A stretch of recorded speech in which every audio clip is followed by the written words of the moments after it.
We can do this the easy way or the hard way. And I think this most recent chapter is putting this concept front and center for this story.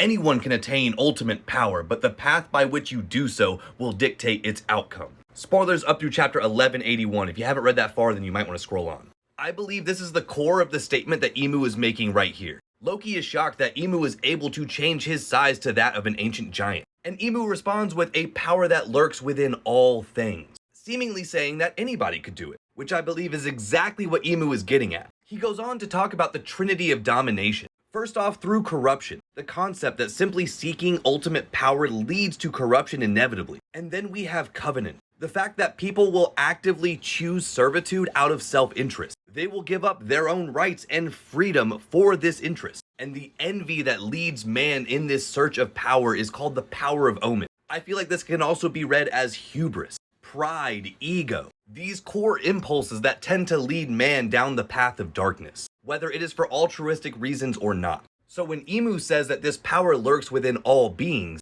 he means that all beings have the ability to succumb to domination. And in doing so, they gain this power, this strength, this ability, but at the cost of corruption and servitude. And this becomes even more present with Imu's flashback with Joy Boy himself, where it seems as if they were potentially friends, or at the minimum had dialogue with each other. I believe the ancient king Imu Neronha was friends with Joy Boy, or at the very minimum acquaintances, and they potentially had similar goals. But Imu took the easy route. Imu was willing to make the deal with the devil to gain this ultimate power, where Joy Boy refused to succumb to corruption and covenant, and the Omen. Imu believes that the path to bliss is control, or more accurately, the lack of control, giving that control up to a god or a devil, where Joy Boy chose to steer his fate on his own, regardless of if that path leads to success or failure. Joy Boy chose the path of freedom. Because who is the most free in this world? Is it the man who is the most powerful yet sits alone at the top of the world? Or the man who took the path more difficult simply for the ability to choose? This video is inspired by this comment right here, and to give you the simple answer, I think the point of all of this is that Imu can do this to anybody. Absolutely anybody on the planet can go to Imu and choose ultimate power, but you have to sacrifice all of your freedom to do it, and you have to fully submit to Imu.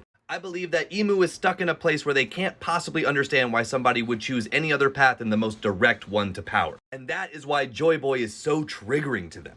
The two of them very likely had similar goals, but Imu just took the easy way.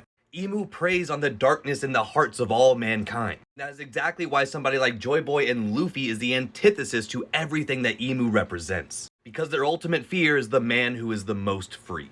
But as always, let me know what you think in the comments.